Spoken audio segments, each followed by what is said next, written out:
Kira-kira pemuda Pontianak ada kemungkaran siap melawan apa kagak?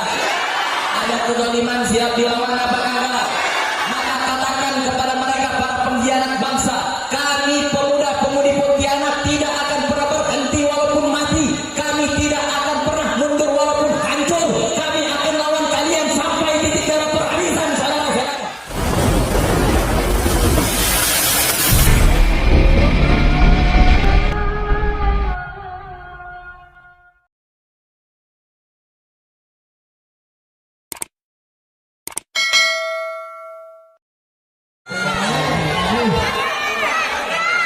Sebelum Habib Laut ceramah sepakat dulu. Gak ada yang keluar satu kata pun. Sepakat? Mulainya duduk semuanya.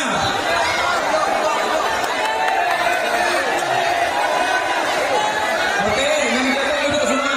Habib Zain bismillah, Habib Ali bismillah, Masya Allah. Oke, udah diam. Satu. Sepakat ya? Habib banget ketika kasih ceramahnya. Beliau luangkan waktunya, beliau menjaga kesehatannya, maka siap juga kan? Allahu Akbar, Allahu Akbar.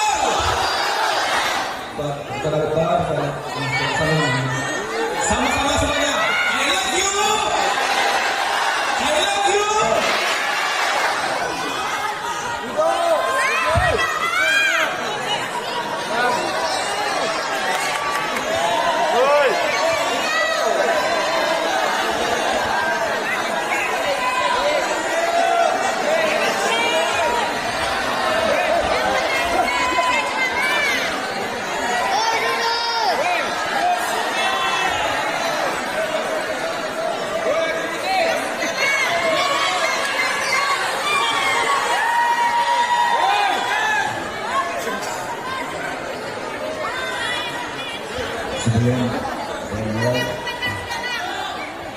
Sebelum saya memberikan sedikit nasihat,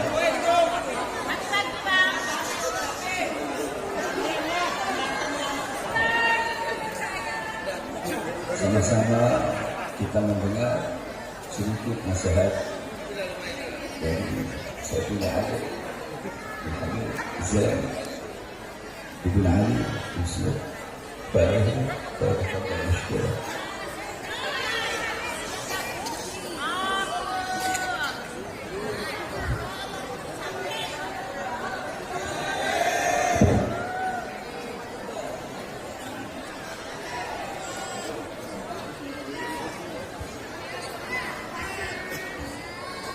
Bismillahirrahmanirrahim. Assalamualaikum warahmatullahi wabarakatuh.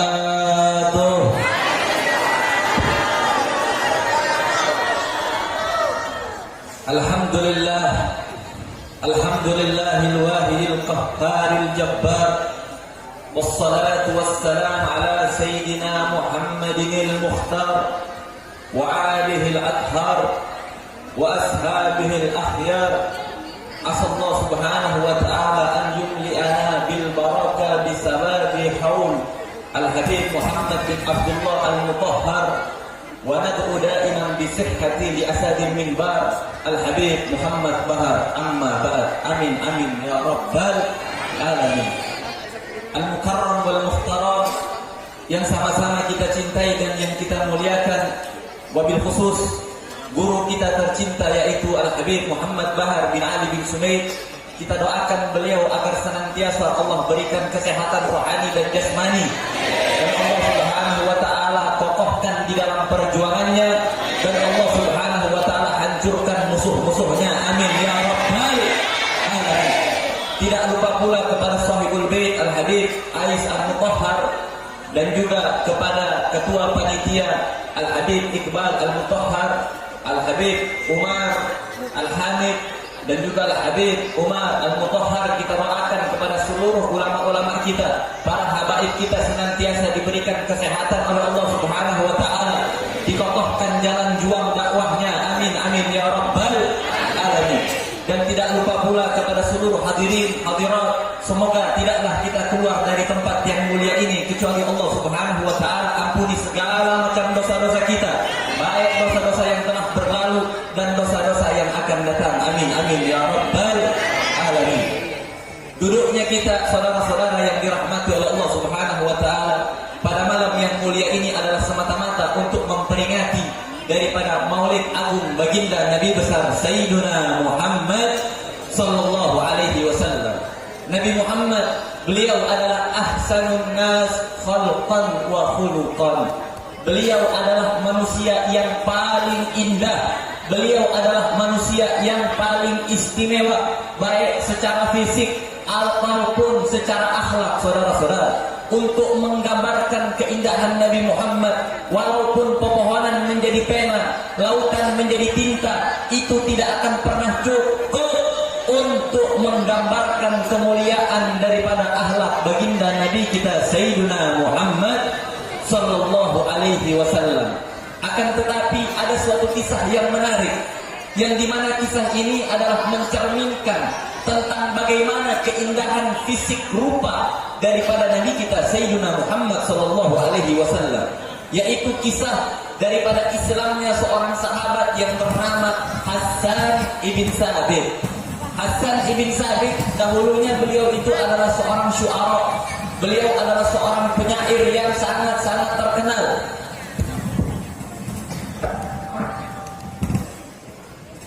Ini kira-kira lanjut apa lanjut?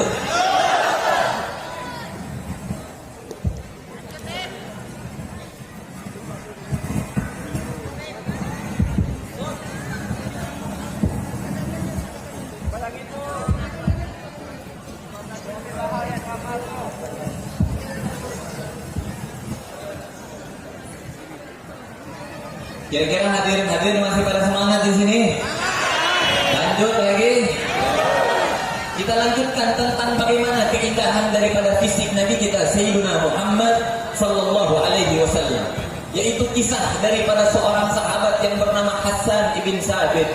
Hassan ibn Sabit, beliau adalah seorang penyair yang sangat-sangat terkenal. Beliau adalah seorang penyair yang dimana ketika beliau melontarkan suatu syair langsung terkenal di seluruh penjuru Arab, saudara-saudara. Dahulu kala ketika orang kafir Quraisy mereka ingin mencoba daripada membungkam dakwah Nabi, mereka ingin mencoba daripada menghancurkan mentalnya Nabi. Akhirnya mereka pun menyewa Hassan ibn Sabit untuk melontarkan syair-syair menghina daripada fisik Nabi kita Sayyiduna Muhammad sallallahu alaihi wasallam. Dipanggillah Hassan ibn Sabit. Ketika Hassan ibn Sabit dipanggil, mereka berikan dinar, mereka berikan dirham yang sangat banyak. Dengan tujuan apa? Agar supaya Hassan ibn Sabit melontarkan syair untuk menghina fisiknya Nabi, menghina Nabi, mencaci maki Nabi, agar supaya Nabi terbungkam di dalam dakwah, agar supaya mental Nabi hancur. Akhirnya Hassan ibn Sabit pun menerima tawaran tersebut, saudara-saudara. Hassan ibn Sabit pun berkata kepada orang kafir Quraisy, di mana tempat yang biasanya Muhammad lewat, nanti ketika dia lewat, aku cari kecacatan di dalam jasadnya, kemudian aku lontarkan syair untuk menghinanya. Tibalah Hassan ibn Sabit di suatu tempat yang dimana tempat tersebut biasa Nabi Shallallahu Alaihi Wasallam lewat di situ. Akhirnya ketika Hassan ibn Sabit sampai di tempat yang biasanya Nabi Shallallahu Alaihi Wasallam lewat di situ, Hassan ibn Sabit langsung menutup kedua pandangannya. Beliau langsung balik lagi kepada orang kafir Quraisy. Tiba-tiba Hassan ibn Sabit melemparkan dinar dan dirham. Kata Hassan ibn Sabit, "Hadza malukum laisa li fiha haja." Ini harta kalian, dinar kalian, dirham kalian, aku tidak membutuhkannya lagi. Ammal ladzi aradtum an ahjurahu, Allahumma inni ashhaduka wa ashhadu annahu rasulullah. Adapun jika kalian ingin aku mencaci maki Muhammad, menghina Muhammad dengan syair-syairku, maka hanya ini yang bisa aku ucapkan untuk kalian. Ya Allah, aku bersaksi tiada Tuhan selain Engkau, dan aku bersaksi bahwasanya Muhammad adalah utusanmu. Orang kafir Quraisy kaget. Mereka kaget. Kenapa? Karena Hassan ibn Sabit diutus untuk menghina Nabi, untuk melontarkan syair-syair menghancurkan mentalnya Nabi. Tiba-tiba Hassan ibn Sabit ketika melihat wajah indahnya Nabi, beliau langsung bersyahadat di hadapan orang kafir Quraisy. Orang kafir Quraisy pun berkata kepada Hassan ibn Sabit, "Ya Hassan, mazala malihada arsalna." Wahai Hassan,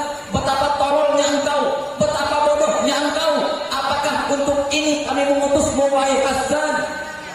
Maka Hasan ibn Sabit pun melontarkan satu syair yang indah, saudara-saudara.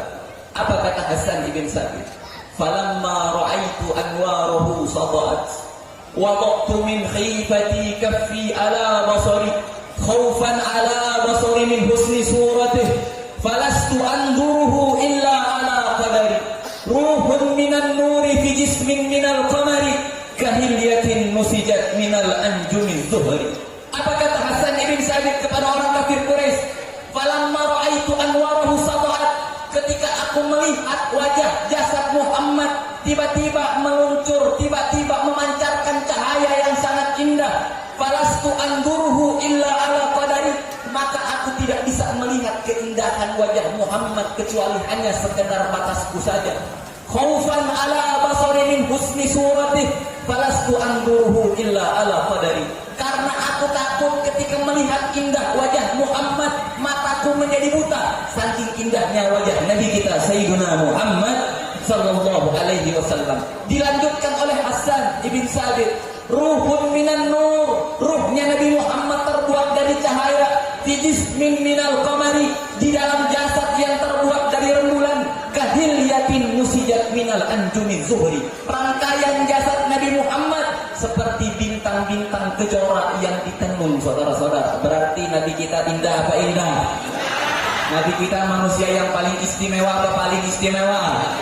Nabi kita adalah manusia yang paling indah, saudara-saudara. Untuk menggambarkan keindahan wajah Nabi, keindahan fisik Nabi, walaupun kita memuji beliau sampai mati 1000 tahun, kita melontarkan syair-syair menggambarkan keindahan Nabi, itu tidak akan pernah cukup, saudara-saudara.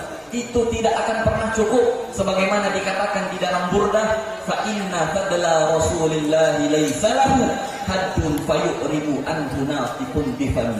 Sesungguhnya keutamaan Nabi, kemuliaan Nabi, keistimewaan Nabi tidak mempunyai batas, sehingga tidak bisa diungkapkan dengan lisan, saudara-saudara, sehingga tidak bisa diungkapkan dengan syair, sehingga tidak bisa diungkapkan dengan pujian-pujian. Walaupun dari zaman Nabi Adam sampai akhir zaman kita rangkai pujian-pujian untuk memuji Nabi, itu tidak akan pernah bisa menafsirkan tentang indahnya baginda Nabi besar Sayyidina Muhammad sallallahu alaihi wasallam. Sembarang daripada keindahan jasad Nabi kita Muhammad, beliau adalah ahsanun nas khuluqa, beliau adalah manusia yang paling indah akhlaknya, manusia yang paling indah budi pekertinya, sehingga Allah Subhanahu wa taala memuji di dalam Al-Qur'an betapa indahnya akhlak Nabi kita.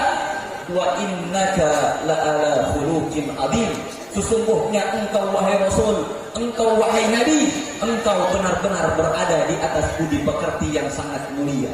Bahkan untuk menggambarkan keindahan akhlak Nabi dijelaskan di dalam kitab tafsir Al-Baghawi bahwasanya hina su'ilat Sayyidatuna Aisyah radhiyallahu taala anha an khuluqin Nabi sallallahu alaihi wasallam. Sayyidatuna Aisyah ummul mukminin, beliau pernah ditanyakan tentang bagaimana sih akhlaknya Nabi, bagaimana budi pekertinya Nabi. Dijawab sama Sayyidatuna Aisyah dengan jawaban yang singkat, padat dan jelas. Apa kata Sayyidatuna Aisyah? Kana khuluquhul Qur'an, akhlaknya Nabi, kepribadiannya Nabi adalah Al-Qur'an. Sehingga mereka para ulama berkata, kana Nabi sallallahu alaihi wasallam Qur'anan yamshi 'alal ard. Nabi sallallahu alaihi wasallam beliau adalah Al-Qur'an yang berjalan di atas muka bumi, saudara-saudara. Artinya apa? Artinya di mana Al-Qur'an membimbing, di situ Nabi mengerjakan. Di mana Al-Qur'an memerintahkan, itulah yang Nabi kerjakan. Di mana Al-Qur'an melarang, itulah yang Nabi jauhi. Apapun yang dibimbing oleh Al-Qur'an, itulah jalan hidup baginda Nabi besar Sayyidina Muhammad sallallahu alaihi wasallam. Maka oleh karena itu kita jadikan Nabi Muhammad sebagai pedoman kita, saudara-saudara. Nabi Muhammad memegang teguh Al-Quran bukan hanya setengah-setengah saja, melainkan beliau memegang teguh Al-Quran secara menyeluruh. Jangan hanya sebagian saja diambil, sebagian yang lain dibuang, tidak boleh. Akhlaknya Nabi diambil, kepribadian lembutnya Nabi diambil, tetapi amar ma'ruf nahi munkarnya Nabi dibuang. Kira-kira yang kayak begitu ada apa enggak? Ada apa enggak ulama yang kayak begitu? Amar ma'rufnya Nabi juga diambil. Nabi Muhammad juga beliau orang yang sangat tegas. Beliau orang yang sangat berani.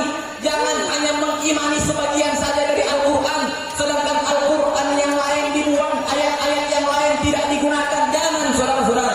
Bahkan dilarang oleh Allah Subhanahu wa taala. Atu'minuna bi ba'dil kitab wa takfuruna bi ba'dil. Apakah kalian akan mengimani sebagian daripada ayatnya Allah, sedangkan sebagian yang lain lagi kalian buang? Kalau masalah kelembutannya Nabi dijelasin sama dia, masalah akhlaknya Nabi dijelasin sama dia, tetapi ketegasan Nabi di dalam berjihad dia sembunyikan, ketegasan Nabi di dalam amar ma'ruf nahi munkar dibuang. Haram hukumnya mengimani sebagian daripada Al-Quran dan kita membuang daripada ayat yang lain, saudara-saudara. Bukankah di dalam Al-Quran Allah Subhanahu wa taala mengajarkan kita untuk amar ma'ruf nahi munkar? Bukankah di dalam Al-Quran Allah Subhanahu wa taala mengajarkan kita untuk bersifat lemah lembut?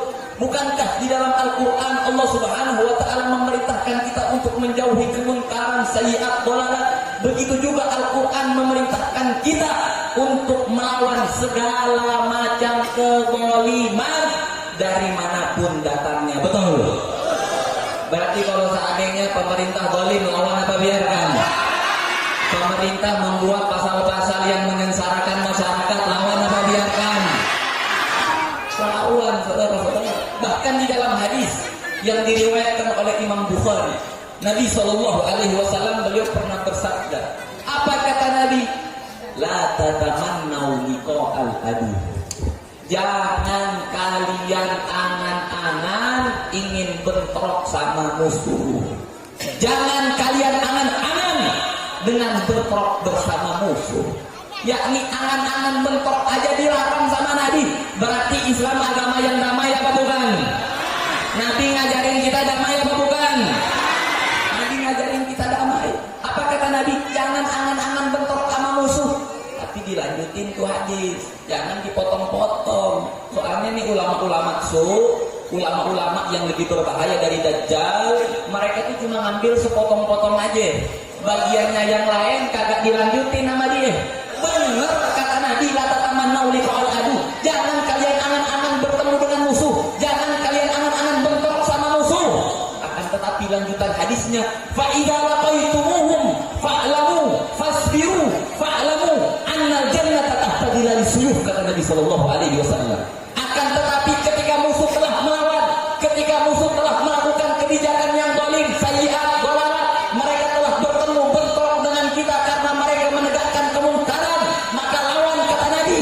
Ketahuilah sesungguhnya surga berada di kelatan pedang, kata Nabi sallallahu alaihi wasallam.